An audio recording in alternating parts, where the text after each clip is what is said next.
जितने इस एसोसिएशन से जुड़े हुए हैं सबको मैं पूरी तरह से शुभकामना पूरा बधाई देता हूं कि आप किसी भी दल या किसी भी पार्टी का जूता खोल के उसके बाद आपके बीच में भीतर घुसने का काम। मैं जो भी बोलूंगा निश्चित रूप से उसको किसी दल से जोड़ के नहीं देखा, क्योंकि किसी की भी सरकार बने जो 5 वर्ष में जो हमारे बाबा भीमराव साहब अम्बेडकर ने जो संविधान बनाने तो पुलिस का मार गाड़ी मालिक पर हो रही है, तो केवल एसोसिएशन की तरफ से हम आभार व्यक्त करते हैं। हमारे आने के लिए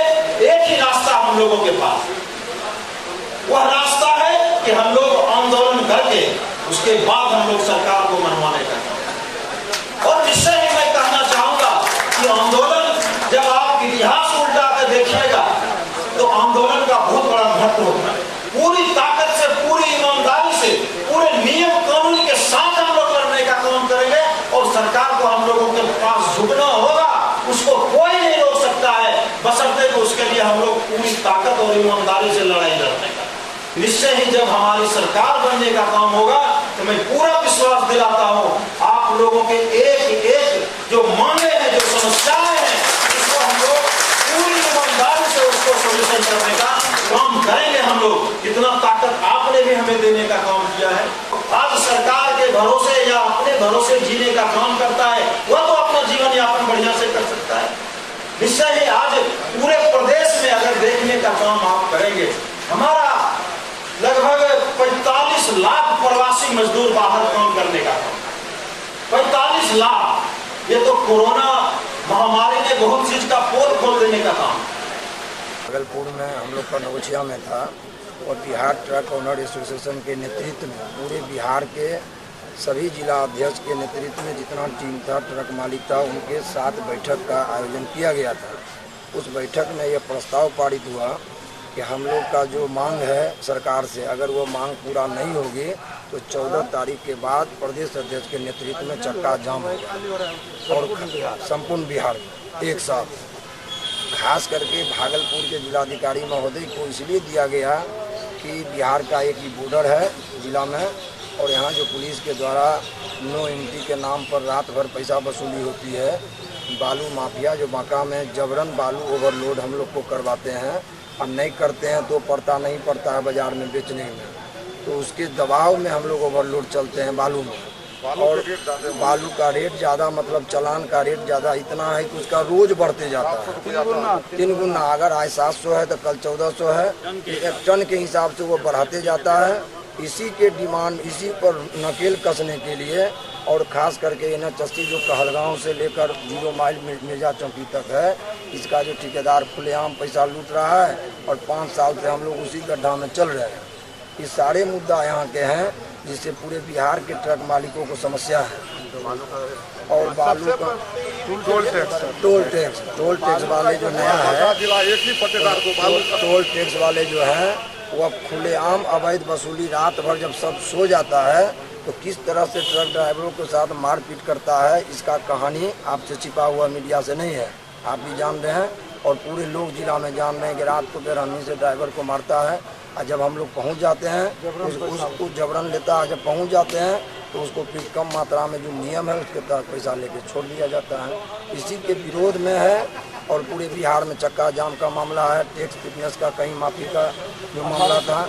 तो 18 सूत्री मांग को अब नहीं डीएम साहब मिले तो हम लोग आज फिर यह कार्यक्रम को कल फिर करेंगे। इनसे हमारे प्रदेश अध्यक्ष के नेतृत्व में एक टीम बिना भेंट किए हुए पटना वापस नहीं जाने वाले हैं। मैं जिला अध्यक्ष ट्रक यूनियन भागलपुर जिला का अध्यक्ष दीप नारायण सिंह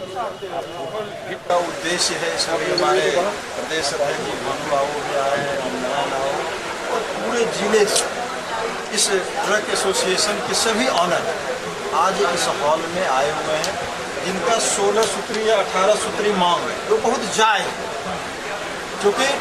इससे लाखों परिवार जुड़ा हुआ और किसी की भी सरकार बने, हमारा ये कहना है कि कोई भी सरकार बने यह एक प्रकार से उद्योग है। ये जो लाखों परिवार जुड़ा हुआ है,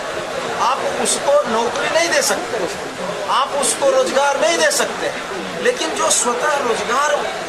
उठाने का काम किया है, आपका सिर्फ संरक्षा, सुरक्षा और व्यवस्था चाहिए। हमारा लाखों परिवार खुशहाल हो जाएगा। ये रोड टैक्स देता है, ये टोल टैक्स देने का काम करता है, उसके बावजूद भी इन लोगों से जो गलत तरीके से अवैध वसूली होती है, नो एंट्री के रूप में इसको रोका जाता है। इस कोरोना महाकाल में एक एक महीना, दो महीना, तीन महीना तक सबों का ट्रक जो है वो बंद रहने का काम किया। इसके बावजूद भी उसका जो बैंक से लोन लेकर गाड़ी लिया है, उसका भी इंटरेस्ट चालू है। तो मैं सरकार से भी डिमांड रखने का काम करता हूँ, और यहाँ के सारे जो एसोसिएशन के लोग हैं, उनका भी ये डिमांड है, 16 सूत्री 18 सूत्री मांग है उनका, कि उसमें ये भी प्रमुख मांगे हैं कि निश्चित रूप से वो लोन जो है वो उसका इंटरेस्ट माफ होना चाहिए, रोड टैक्स माफ होना चाहिए, जो आप टैक्स लेने का काम करते हैं उस तरह से आप सड़क भी हम लोगों को देने का काम, अच्छी सड़कें देंगे तो निश्चित रूप से उससे, चूँकि जब सड़क का रद्दी हालत है, पूरा जर्जर अवस्था है, तो उसमें जो 2 दिन का काम है, जो 2 दिन में पहुंचना चाहिए, वो 7 दिन 15 दिन में पहुंचने का काम। इससे भी ट्रक ओनर जो है उसका पूरा तरह से वो मृतप्राय की स्थिति में इस उद्योग को भेज देने का काम। और मैं तो सरकार से कहूँगा कि ट्रक एसोसिएशन को भी एक उद्योग का दर्जा आप दे दीजिए, ताकि इससे बहुत सारे लोग जुड़े हुए हैं, यह उद्योग का रूप है। इससे यह लोग आपसे कुछ नहीं मांगने का काम करता है, इसको आप उद्योग का दर्जा दीजिए, ताकि ये अपना परिवार और अपने राज्य को और आगे बढ़ाने का काम कर सके। जो भी आपकी मांगे हैं, अगर वो पूरी नहीं होती है तो आगे क्या प्लान? हम लोग पूरा तरह से उसमें आज हम लोग निर्णय लेंगे ना ये चीज, कि अगर हमारी मांगे पूरी नहीं होती है तो हम लोग उसके लिए धरना और प्रदर्शन करने का काम करेंगे, चक्का जाम करने का काम करेंगे। और निश्चय ही ये जो एसोसिएशन है हमारा, यह बहुत ताकतवर है, सरकार इसको कम होने का काम नहीं करे। अगर 1 महीना चक्का जाम हम लोग कर देने का काम किया तो समझ जाइए सरकार की स्थिति खराब हो जाने का